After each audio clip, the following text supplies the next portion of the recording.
Друзья, всем привет! Сегодня хочу провести небольшой эксперимент. Вот есть у меня вот такой вот чучело криковой утки, софтпласт альфа, и есть разлив реки. Сейчас я хочу выкинуть утку вот сюда вот в огород на разлив, покрякать в маночек и посмотреть, прилетит ли к ней селезень, либо нет. Все это дело я поснимаю, также сделаю пару фотографий, и мы с вами посмотрим, как работают чучела софтпласт альфа. Прошу заметить, что чучело у меня на техасской оснастке, и когда оно упадет в воду, то есть вода попадет на чучело, оно будет слегка бликовать. Но когда высохнет, все это пройдет. И решил я поставить два чучела, то есть одно поближе вот сюда вот к забору, и одно туда на открытую воду. Посмотрим.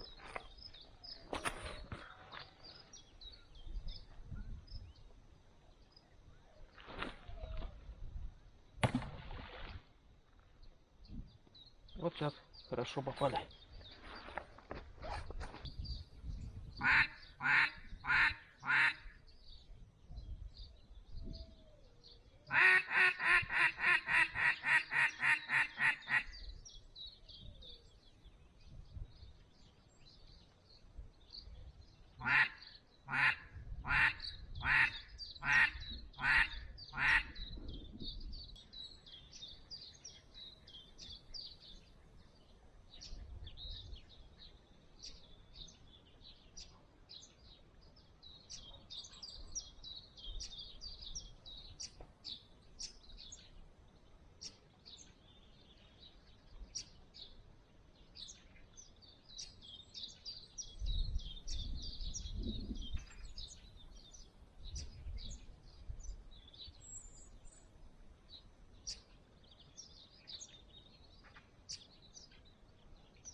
Ну что, друзья, вот так вот отработали чучелки Softplast Альфа.